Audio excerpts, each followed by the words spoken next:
Hello students, मैं मोहम्मद सरफराज नवाज़ commerce की इस ई लर्निंग क्लास में आपका वेलकम करता हूं। आज जिस टॉपिक पर हम डिस्कस करने वाले हैं उसका नाम है MSME, यानी कि micro small and medium enterprises. तो आज की इस क्लास में हम जानेंगे कि MSME क्या होता है और इसका क्या मकसद है और बिजनेस में ये कितनी हद तक प्रॉफिटेबल होता है। ईयर 2006 से पहले MSME का कोई कॉन्सेप्ट नहीं था। 16 जून 2006 में MSME को इस्टेब्लिश किया गया, इनैक्टेड किया गया। MSME को किसने शुरू किया होगा? गवर्नमेंट ऑफ इंडिया ने MSME को शुरू किया है। MSME का मकसद micro small and medium enterprise level पे जितने भी बिजनेस थे उन बिजनेसमैन की मदद करना था, हेल्प करना था।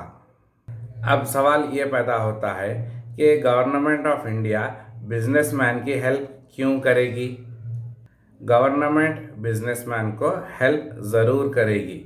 क्यों करेगी? क्योंकि बिजनेसमैन इकोनॉमी का एक पार्ट होता है, एक हिस्सा होता है, और एक कंट्री की इकोनॉमिक ग्रोथ इन बिजनेसमैन पर डिपेंड रहती है। MSME किसी भी कंट्री में बहुत ज़्यादा सर्विसेज प्रोवाइड करते हैं, और जब गवर्नमेंट ऑफ इंडिया ने MSME का प्रोग्राम बनाया था तो उसका मकसद ये था कि वो किस तरीके से बिजनेसमैन की हेल्प कर सके। और MSME को समझने के लिए सबसे पहले ये पता होना चाहिए होता है कि बिजनेस कौन सी कैटेगरी में आता है और बिजनेस का इन्वेस्टमेंट कितना है, और बिजनेस क्या माइक्रो रहेगा, स्मॉल रहेगा या फिर मीडियम रहेगा। और इंडिया की ग्रोथ में और इंडियन इकोनॉमी में जितना हिस्सा बिजनेस का है लगभग उतना ही हिस्सा, लगभग 50% छोटे बिजनेस का भी होता है। तो समझ में आ रहा है MSME क्या होता है। MSME एक कंट्री की इकोनॉमी को बढ़ाता है, और आपको पता होना चाहिए कि एट प्रेजेंट इंडिया में लगभग 13 मिलियन MSME काम कर रहे हैं, और जिसकी मदद से 30 मिलियन लोगों को एम्प्लॉयमेंट मिल रहा है, रोज़गार मिल रहा है। और जितने भी इंडस्ट्रीज़ हैं या फिर इंडस्ट्रियल कंट्रीब्यूशन है, यानी कि इंडस्ट्रियल प्रोडक्शन में 50% कंट्रीब्यूशन MSME का रहेगा। और इंडिया जब एक्सपोर्ट करता है तो वहाँ पर 45% कंट्रीब्यूशन MSME का होता है।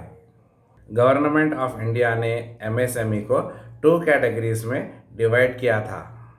पहले नंबर पर था मैन्युफैक्चरिंग इंटरप्राइजेस और दूसरे नंबर पर था सर्विस इंटरप्राइजेस, और ये ईयर 2006 की बात है। और अब लेटेस्ट रिवाइज एडिशन में मैन्युफैक्चरिंग इंटरप्राइजेस और सर्विस इंटरप्राइजेस को एक ही कैटेगरी में रख दिया गया है। क्या आप जानते हैं कि MSME के कॉन्सेप्ट को क्यों लाया गया, इसकी क्या ज़रूरत थी? जैसा कि हमने कहा कि इंडिया की इकोनॉमिक ग्रोथ में छोटे बिजनेस का बहुत बड़ा रोल रहता है, मगर जिस हिसाब से उसको डेवलप होना चाहिए था वो उतना डेवलप नहीं हुआ है। तो इसी कॉन्सेप्ट को बढ़ावा करने के लिए, डेवलप करने के लिए MSME को लाया गया है, ताकि जो स्मॉल बिजनेस होते हैं उनको डेवलप कर सके और थोड़े नए बिजनेस को आगे बढ़ाया जा सके। और वक्त की ज़रूरत को देखते हुए MSME को रिवाइज किया गया है, ताकि ज़्यादा से ज़्यादा बिजनेस MSME के अंदर आ सके और सबसे इम्पॉर्टेंट इकोनॉमिक पैकेज ले सके। एट प्रेजेंट इंडिया में टोटल MSME के नियरली 7,000 प्रोडक्ट्स मार्केट में अवेलेबल हैं। उसमें से हम थोड़े एग्जांपल्स लेते हैं, जैसे पैक्ड फूड। पैक्ड फूड में क्या आता है? Kurkure, less, chips, biscuits. तो इन सब से जो भी प्रॉफिट होगा वो कहाँ पर आएगा? वो सारा प्रॉफिट एमएसएमई में आएगा। फ्रूट, वेजिटेबल्स, किराना शॉप्स, होटल्स, रेस्टोरेंट्स, मिल्क के जो डेयरी प्रोडक्ट्स होते हैं, फिश फार्मिंग, पोल्ट्री फार्मिंग और कई सारे मिल्स होते हैं जैसे फ्लोर मिल, ऑयल मिल। इसमें चिमनीज भी आते हैं जिसको हम भट्टी कहते हैं, जैसा कि ईंट की भट्टी होती है। Motorcycle, furniture, cosmetics, beauty parlour, salon, electronics में पतला तार बनाने वाले और इलेक्ट्रिक में मोटा तार बनाने वाले, और मेडिकल लैब्स जिसमें स्कैनिंग होता है, एक्सरे होता है, और हार्डवेयर, कारपेंट्री, लेदर और भी बहुत सारे चीज़ें होती हैं जो एमएसएमई में इंक्लूड हैं। और इंडिया में जितने भी कारखाने चल रहे हैं तो वहाँ पर कहीं ना कहीं किसी ना किसी तरह से एमएसएमई का लिंक रहेगा। और इंडिया के कारखानों में 90% कंट्रीब्यूशन एमएसएमई का है। तो देखा आपने कितना बड़ा कंट्रीब्यूशन है। अगर एमएसएमई डूबेगा तो कितना बड़ा नुकसान होगा, इस बात का अंदाज़ा क्या लगाया जा सकता है? इंडियन इकोनॉमी का बहुत ज़्यादा नुकसान हो जाएगा। और जब कारखाने ही बंद हो जाएंगे तो लोगों का एम्प्लॉयमेंट चला जाएगा, यानी कि लोग बेरोज़गार हो जाएंगे, अनएम्प्लॉयमेंट बढ़ जाएगा, 50% एक्सपोर्ट रुक जाएगा और तकरीबन 45% एम्प्लॉयमेंट रुक जाएगा या ख़त्म हो जाएगा। और इंडिया का जितना जीडीपी होता है उसका ये 10% कंट्रोल करता है। तो कितना बड़ा रोल है एमएसएमई का इंडियन इकोनॉमी में, देखा आपने। और इंडिया में जितने भी बड़े बड़े कंपनीज होते हैं उनको टैक्स ज़्यादा देना पड़ेगा। उनका टैक्स 30% तक रखा गया है, जबकि एमएसएमई से अगर कंपैरिजन करेंगे तो एमएसएमई को बहुत ही कम टैक्स देना पड़ेगा गवर्नमेंट को। और जितने मीडियम इंटरप्राइज होते हैं उनको 12% टैक्स देना पड़ेगा, और जितने स्मॉल इंटरप्राइज होते हैं उनको 10% टैक्स देना पड़ेगा, और जो माइक्रो यानी कि बहुत छोटे इंटरप्राइज होते हैं उनको सिर्फ 8% टैक्स देना पड़ेगा। तो इससे क्या क्लियर हुआ? इससे ये क्लियर हुआ कि एमएसएमई को टैक्स रिलीफ ज़्यादा मिलेगा। और एमएसएमई को जितने सारे कंसेशंस होते हैं, रिलैक्सेशंस होते हैं गवर्नमेंट की तरफ से, वो बहुत ज़्यादा रहते हैं। और एमएसएमई को बैंक की तरफ से लोन आसानी के साथ मिल जाता है क्योंकि उनकी गारंटी गवर्नमेंट लेती है, और उनसे जो इंटरेस्ट रेट लिया जाता है वो भी बहुत कम होता है, और इनको टैक्स बहुत ही कम लगता है, और लाइसेंस भी आसानी के साथ मिल जाता है।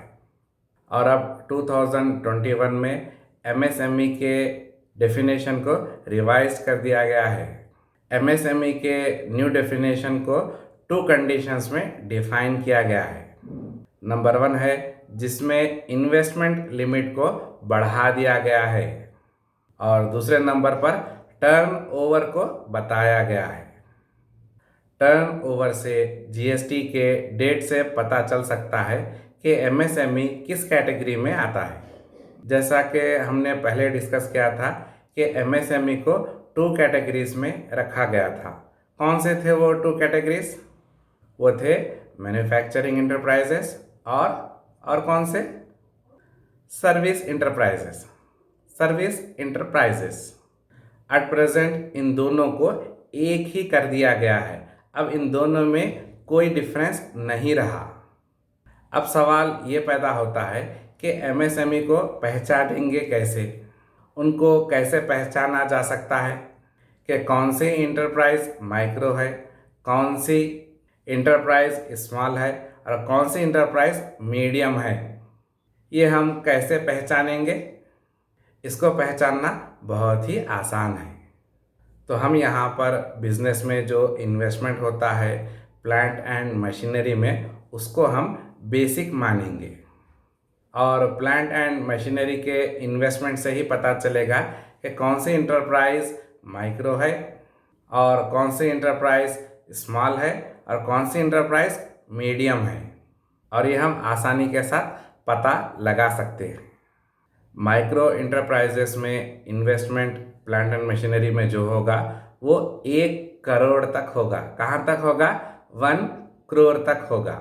और उसका टर्नओवर 5 करोड़ रखा गया है, 5 करोड़ रखा गया है। और स्मॉल इंटरप्राइजेस में जो इन्वेस्टमेंट होगा प्लांट एंड मशीनरी में, वो रखा गया है 10 करोड़, यानी कि 10 करोड़। और उसका टर्नओवर रखा गया है 50 करोड़ तक। और मीडियम इंटरप्राइजेस के लिए इन्वेस्टमेंट जो होगा प्लांट एंड मशीनरी में, वो रहेगा 20 करोड़, 20 करोड़। और उसका टर्नओवर रखा गया है 100 करोड़ तक। तो इस तरह के इन्वेस्टमेंट को देखकर हम आसानी के साथ पता लगा सकते हैं कि कौन सी इंटरप्राइज माइक्रो है, कौन सी स्मॉल है और कौन सी मीडियम है। क्लियर हुआ? तो समझ में आ रहा है एमएसएमई क्या होता है। एमएसएमई की सबसे खास बात यह है कि इसमें स्किल्ड और अनस्किल्ड लेबर दोनों मिलेंगे। और एमएसएमई लोगों को लार्ज स्केल पर एम्प्लॉयमेंट प्रोवाइड कराता है। और जितने भी इंडस्ट्रीज होते हैं उनको रॉ मटेरियल प्रोवाइड करता है, बेसिक गुड्स प्रोवाइड करता है, फिनिश्ड पार्ट्स प्रोवाइड करता है। और इंडस्ट्रीज़ के जो छोटे छोटे कंपोनेंट्स होते हैं वो भी सप्लाई करना किसका काम है? एमएसएमई का काम है। और जो लोग एमएसएमई को रजिस्टर कराते हैं तो गवर्नमेंट की तरफ से वो बहुत सारे इंडस्ट्रियल प्रमोशन सब्सिडी के लिए एलिजिबल होते हैं। और उनको अपने पेटेंट पर 50% सब्सिडी भी मिल सकती है। और जो रजिस्टर्ड एमएसएमई होते हैं, जब कभी भी वो ओवरड्राफ्ट लेते हैं बैंक से, तो उस पर उनको 1% डिस्काउंट दिया जाता है। और जो एमएसएमई इलेक्ट्रिसिटी कंज्यूम करते हैं तो गवर्नमेंट की तरफ से उस पर भी उनको कंसेशन दिया जाता है।